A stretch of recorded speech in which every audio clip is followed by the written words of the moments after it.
दोस्तों आज जो कहानी हम आपको सुनाने जा रहे हैं, ये कहानी आपको अंदर तक झकझोर के रख देगी।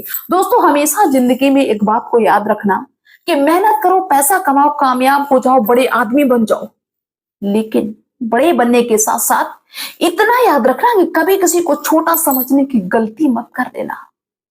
पता नहीं कब वो वक्त आ जाए मेरे सामने कि जिसको मैंने बेइज्जत किया, जिसको आपने बेइज्जत किया, उसके पैरों में आपको झुकना पड़ जाए। और ऐसा वक्त बहुत जल्दी आता है जो ऐसा करता है। दोस्तों आज हम आपको एक ऐसी लाचार, कमजोर, मजबूर महिला की कहानी सुनाने जा रहे हैं जिसके पति का देहांत हो जाता है। एक बच्चे की सारी रिस्पॉन्सिबिलिटी उसके सर पे, लालन पालन, घर का खर्चा, सब कुछ। वो मजदूरी करती है, एक बहुत बड़ी बिल्डिंग में मजदूरी का काम करती है। वहां पे बहुत सारे मजदूर काम करते हैं। लेकिन एक दिन ऐसा आता है कि वहां का जो ठेकेदार था वो उस महिला को बेइज्जत करके वहां से निकालता है।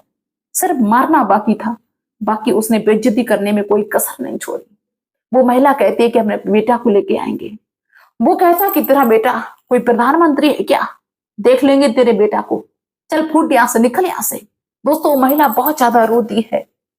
और जब उसके बेटा ने ये हकीकत जानी तो उस बेटा ने कैसे अपनी मां के अपमान का बदला लिया। दोस्तों ये कहानी आपको सोचने पे मजबूर कर देगी। तो बस थोड़ा सा समय निकालिए, इस कहानी को सुनिए और अपनी राय अवश्य रखिए। तो आप सभी का बहुत बहुत स्वागत है मेरे YouTube चैनल में एक और नई वीडियो में। दोस्तों ये कहानी है एक मालती नाम की महिला की। दोस्तों मालती देवी की शादी के सिर्फ 5 साल ही हुए थे कि इनके पति का देहांत हो गया था। उसी बीच में इनका एक बेटा हो गया था। बेटे की वजह से अब ये अपने ससुराल को छोड़ नहीं सकती थी। ससुराल वाले लगातार मालती देवी को टॉर्चर कर रहे थे कि तेरी वजह से मेरा बेटा चला गया, तेरे पैर अशुभ हैं, तू इस घर के लायक नहीं है। मतलब ससुराल के जितने भी लोग थे, सास ससुर देवर जेठ, किसी को मालती देवी के ऊपर दया नहीं आ रही थी कि एक तो पति नहीं है, ऊपर से छोटा बच्चा, ये कहां जाएगी अगर हम इसका सपोर्ट नहीं करेंगे, सहारा नहीं करेंगे। लेकिन भाई मेरे किसी ने सहारा नहीं दिया। कहते हैं कि जब वक्त खराब होता है ना, तो सबसे पहले अपने खून के रिश्ते मुकर जाते हैं। उन लोगों ने मालती को इतना टॉर्चर किया, इतना टॉर्चर किया कि मालती को अपने ससुराल से निकलना पड़ा। उन्होंने छोटे बच्चे की तरह भी ध्यान नहीं दिया कि छोटे बच्चे को लेके कहां जाएगी। खासकर उस बच्चे के जो चाचा ताऊ थे, उन लोगों ने, वो सोच रहे थे कि ये निकल जाएगा तो भाई का जो हिस्सा है वो मुझे मिल जाएगा, नहीं तो ये उसको लेगा। मालती देवी अपने मायके में जाती है। मायके में भी भाई मेरी गुजारा नहीं होता है। मालती देवी समझ गई कि अब जो भी करना है मुझे अकेले करना, अपने दम पे करना, चाहे फिर हम भीख मांगे, मुझे कोई सहारा नहीं देगा। मालती एक शहर में पहुंच जाती है। वहां पे एक छोटा मोटा, ऐसा ही ज्यादा अच्छा नहीं, एक रूम ले लेती है।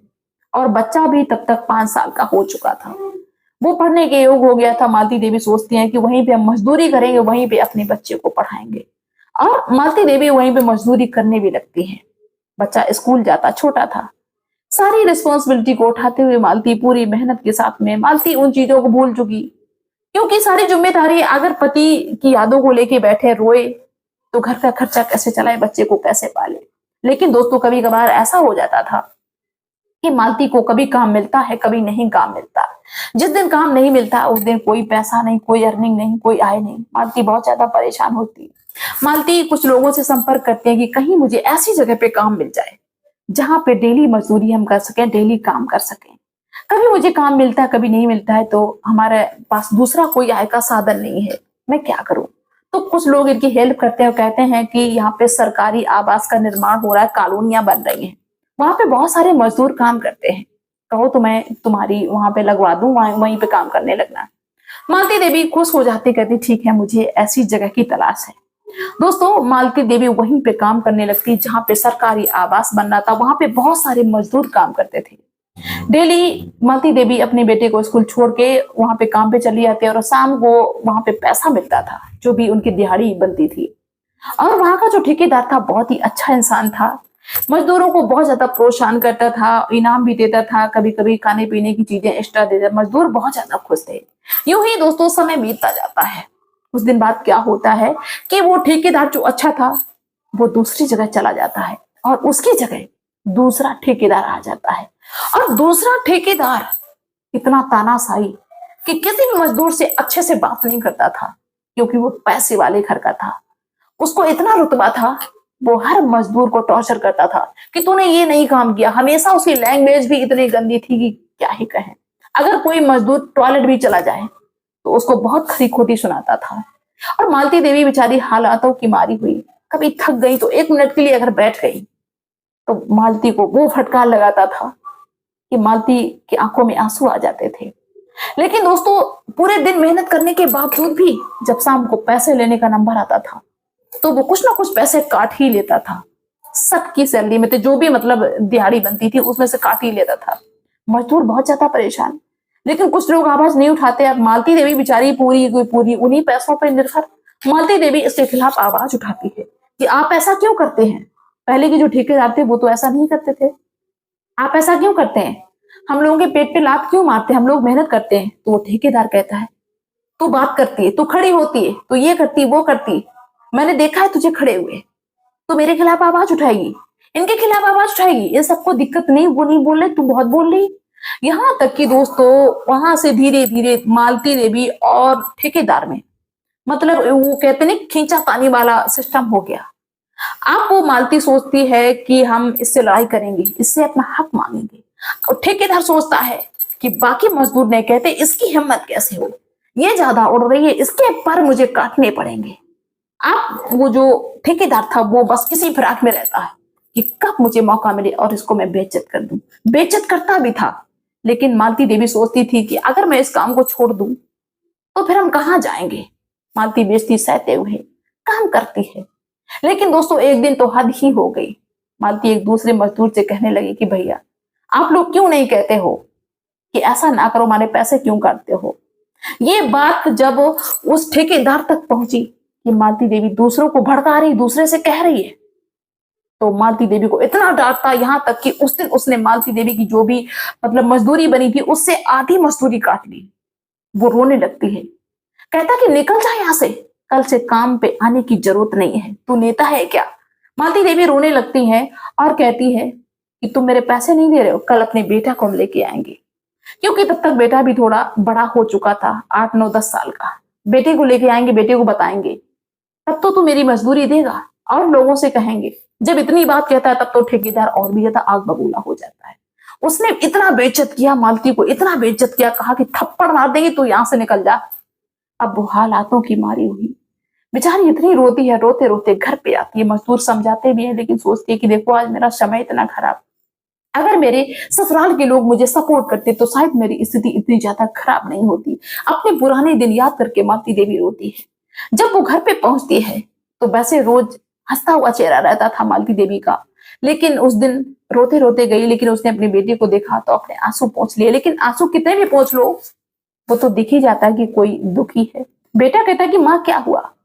मालती देवी अपने बेटे को पूरा हाल बताती है और कहती है कि बेटा, हम बहुत मेहनत से काम करते हैं और आज उसने मुझे बेइज्जत किया, निकाल दिया। जब मैंने कहा कि अपने बेटा को लेके आएंगे तो कहने लगा कि तेरा बेटा कहीं का डीएम है, कलेक्टर है क्या, सीएम है जो बेटे की धमकी दे रही है?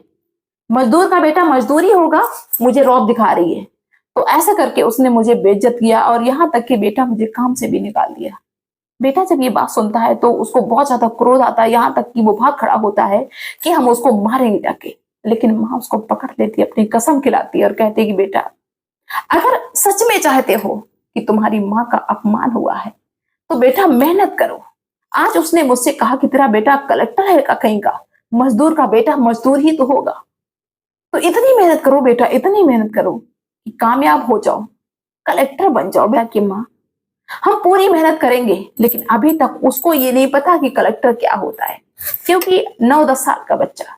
लेकिन उस बच्चे के दिमाग में ये बात घर कर गई कि किसी ने मेरी माँ को बेइज्जत किया है। वो इतनी मेहनत से पढ़ाई करता है, इतनी मेहनत से पढ़ाई करता है। अब वो बच्चा क्या करता है कि जब 12th को क्रॉस कर जाता है, हाई स्कूल और उसमें 12th में बहुत अच्छी परसेंटेज, बहुत अच्छे नंबर, इसके बाद में सोचता है, उसके दिमाग में वो चीज घूम रही है कि किसी ने मेरी माँ को बेइज्जत किया है। वो अपनी माँ से कहता है कि माँ, मुझे अब कलेक्टर बनना है। माँ कहती बेटा कैसे बन पाओगी, मेरे पास तो पैसा नहीं है। बेटा कहता है कि माँ, उसे कोचिंग की जरूरत है, अब कोचिंग के लिए तो मेरे पास कुछ है नहीं।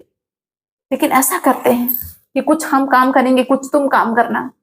माँ मुझे एक मोबाइल ले दो, और जो भी कोचिंग में पढ़ाया जाता है वो सब चीजें हम मोबाइल में ही कवर करेंगे। माँ बेटा ये विचार बनाते हैं, माँ मेहनत करती है, बेटा भी मेहनत करता है, और मेहनत करके जो पैसा मिलता है उससे बेटा एक मोबाइल खरीद लेता है नया, और मोबाइल में पूरे दिन लगा रहता है, पूरे दिन मोबाइल से पढ़ता है। जो भी कोचिंग में तैयारी होती है, जो भी पढ़ाया जाता है, सब कुछ एक बार समझ में नहीं आता, 4 बार पढ़ता है, 4 बार समझ में आता, 5 बार पढ़ता है, क्योंकि पैसा तो था नहीं कोचिंग के लिए।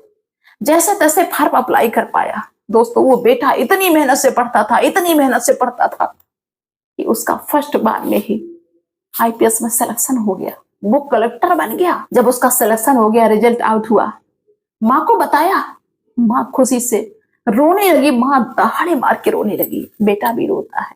इसके बाद बेटा अपनी ड्यूटी को ज्वाइन करता है, जिला कलेक्टर बन जाता है।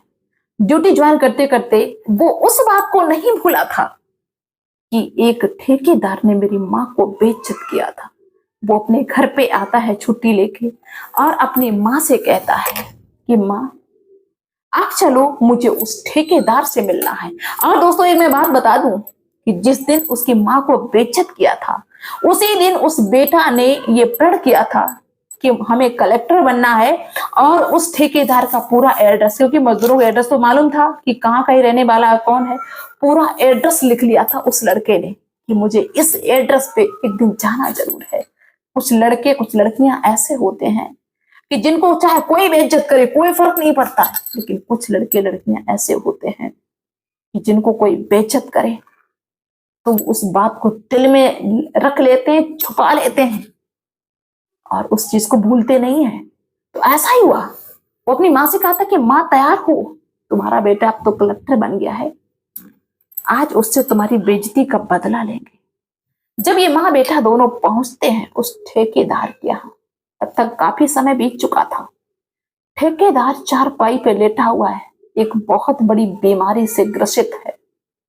उसकी पत्नी का देहांत हो गया, पत्नी थी तो सेवा होती थी, पत्नी का देहांत हो गया, बेटा और बहुओं ने अलग चारपाई डाल दी। कहते हैं इसकी सेवा कौन करेगा, जो इसकी बीमारी है वो मुझे भी लग जाएगी, इलाज चलता है, इलाज से कोई फायदा नहीं। वो घुट घुट के अपनी जिंदगी को जी रहा था, यहां तक कि मौत की भीख मांग रहा था।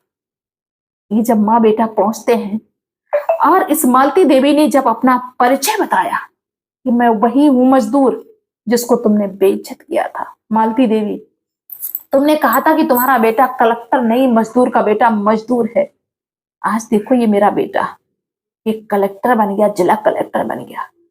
जब उस ठेकेदार ने ये बात सुनी तो वो मालती के पैरों में गिरने के लिए चलता है कि मुझे उठा दो, हम तुम्हारे पैरों पे गिर जाएं, क्योंकि पता नहीं किस मजदूर की हाय लगी है जिसकी वजह से मुझे ऐसी बीमारी हो गई कि मेरे बेटा बहू मुझे छूते नहीं, ओढ़ जैसी बीमारी।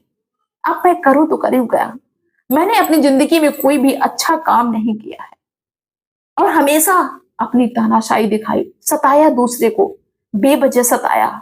पता नहीं किसकी हाय मुझे लग गई जिसकी वजह से मेरे पूरे शरीर में कोढ़ हो गया है, फुट फुट कर रोने लगता है। और उस बेटा से कहता है, मालती देवी के बेटा से कि बेटा तुम खूब तरक्की करो, और भगवान से विनती करते हैं कि भगवान जो मुझसे इस जन्म में गलती हो गई है वो किसी जन्म में गलती ना हो। मैंने बहुत बड़ी भूल की है, बहुत बड़ी गलती की है, जिसकी मुझे सजा मिल रही है। तुम सही थी, अच्छी थी, तुम गलत नहीं थी, जिसकी वजह से तुम्हें ये परिणाम मिला कि तुम्हारा बेटा कलेक्टर बन गया और मेरी ये हालत है। उसकी हालत पे मालती देवी को भी रोना आ गया, और उसका बेटा वो भी कहता ठीक है कोई बात नहीं, वैसे तो हम सोच रहे थे कि आपसे बहुत कुछ कहेंगे, लेकिन भगवान ने आपको पहले से ही इतनी सजा दे रखी है, तो अब मैं क्या ही कहूं। यहाँ तक कि मालती देवी के बेटा ने यह आश्वासन दिया कि तुम्हारे बेटा और बहू बेशक नहीं तुम्हें देखते हैं, लेकिन हम हर हफ्ते तुम्हें देखने के लिए आएंगे, और अभी जिस चीज की तुम्हें कमी हो वो मुझे बताना, हम सब कुछ तुम्हारे लिए लेके आएंगे।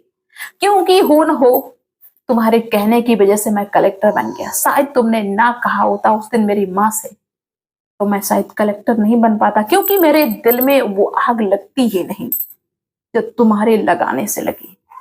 तो इस तरह वो ठेकेदार मालती के पैरों में गिर जाता है और बार बार आशीर्वाद देता है मालती के बेटे को और माफी मांगता है।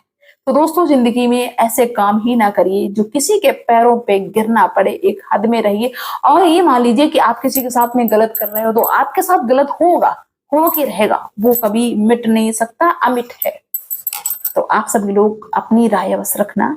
मिलते हैं नेक्स्ट वीडियो में नेक्स्ट डे, तब तक की बाय सभी को।